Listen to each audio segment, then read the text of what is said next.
All right. So welcome back. So with the political side of classical China out of the way, now let's start to talk about some of the really important cultural stuff that comes out of here. Like I told many of you in class, in terms of the legacy of the classical era, the most important things, the longest lasting things to come out of this era are the major belief systems that develop during this time. One of which, and it is probably probably one of the greatest influences on Chinese culture, even still to this day, is the development of Confucianism, right? So let's talk about who he is, what he believes, and then we'll look at kind of the opposite side with Taoism. So Confucius is a Chinese politician, he is a teacher, he is a scholar, and he lives in the 5th to 6th century BCE. So he lives through that long period of civil war after the end of the Zhao dynasty. And in China, this long period of civil war creates a need for harmony, a need for peace, and many of the educated people of this time begin to philosophize and come up with ideas on how to not only end this period of civil war, but once it's over, how to maintain, some semblance of peace and harmony. So Confucius develops a philosophy of social harmony and order. Um, it doesn't gain a lot of acceptance during his lifetime. I mean, he did develop a school and he had, many students, but during his lifetime, he doesn't get a lot of opportunity to put it into practice. So most of his ideas are, recorded by his students after his death, and studied over and over and over again. They are printed and reprinted, commented on, and over the next several hundred years, a full on philosophy based around his ideas begins to develop. So, what is Confucianist philosophy? Well, Confucius was not concerned with the afterlife or the gods and, the supernatural. His focus was on how to maintain order in society. And he focused on social harmony through this idea, what he calls filial piety. And filial piety is the belief that life is full of unequal relationships. Everywhere and in every aspect of your life, you're in unequal relationships. You're a son to a father, a daughter to a mother, a wife to a husband, an employee to a boss, whatever. And that's what life is made up of, is all of these unequal relationships. Sometimes you are the upper hand in the relationship, sometimes you are not.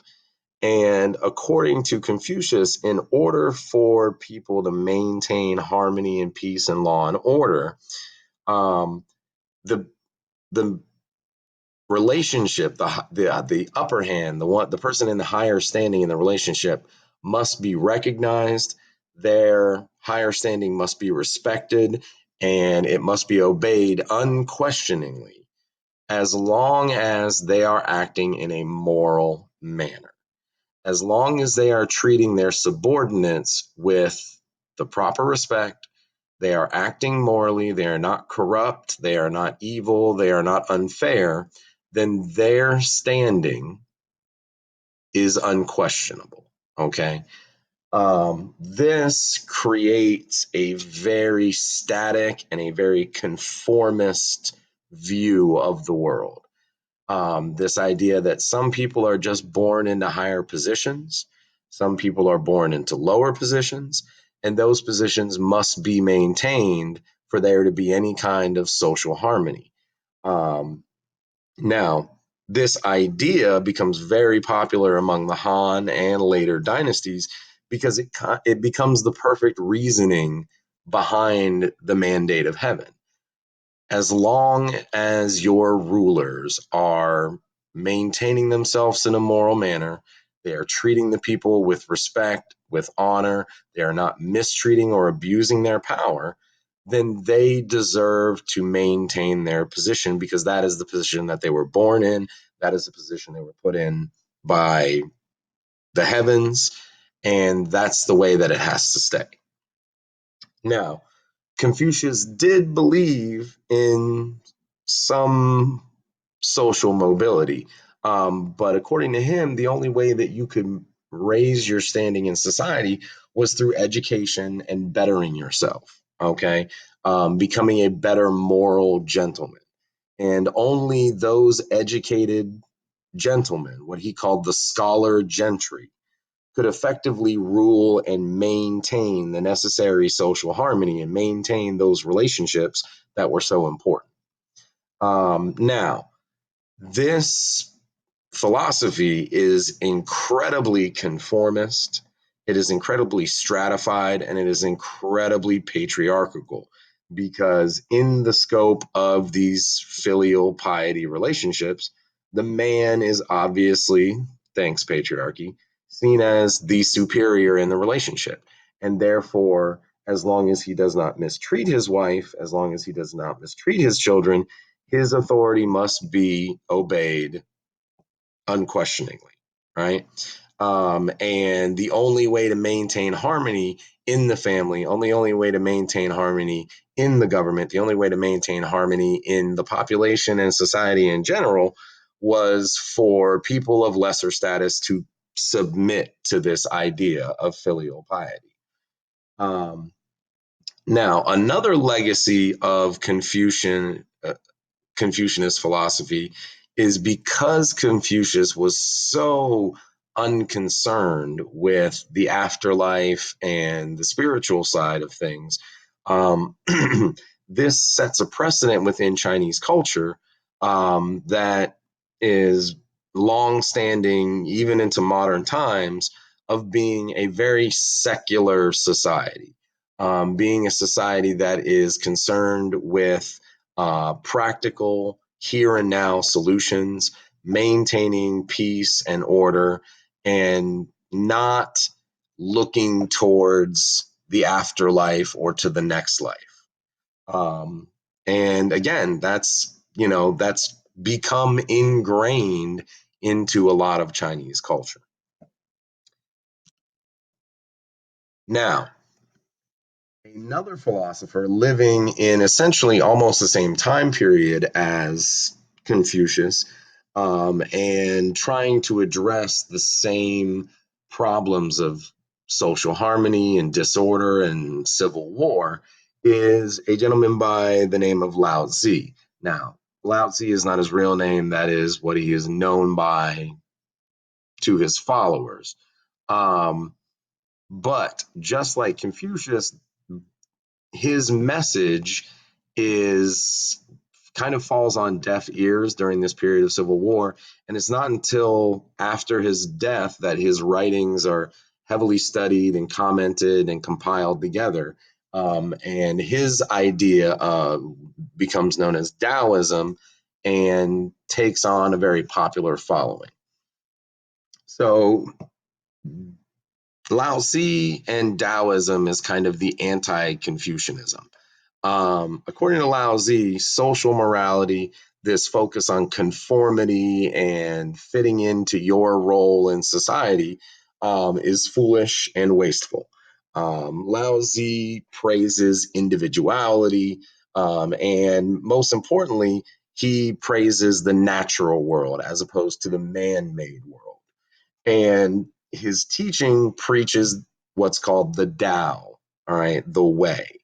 And the Tao, according to Lao Tzu, is this kind of natural unifying force that flows through all things. And that is what truly governs the world. And the Tao supersedes all man made things, culture, social class, political power. The Tao is above and transcendent of all those things. So, according to Lao Tzu, if you live by the Tao, then you are living beyond man-made society, and that chasing these types of things like power, like social standing, like money was generally a waste of time. And so, what Lao Tzu preaches to his followers is that they should withdraw from man made society. They should withdraw from all of this artificial stress that society puts on you to maintain social relationships and filial piety and all that kind of stuff. And they should withdraw into nature, and they should live among nature. They should reflect on the importance and the beauty of nature. They should meditate to become closer to nature and essentially, like I said, withdraw from all of the man made parts of life. Now, one would think that this philosophy, being so anti Confucianist, would create kind of strife. It would be kind of competition to Confucius and his teachings. But as the two philosophies develop after Lao Tzu and Confucius's death, what they begin to become is not so much competition for one another, but they begin to complement one another. Um, Confucius and his teachings are seen as the proper way to maintain yourself in your public life, right? Your job, the government, social classes, law, law and the court system should be governed by Confucius and his ideas of conformity. While in one's private life, one should, try to search for and seek out the Tao as described by Lao Tzu, where when you leave the house, you conform, you follow the social hierarchy, you fit into the system where you belong. But when you get home, that is your time to explore nature and the less stressful, less artificial side of life. All right, let's move on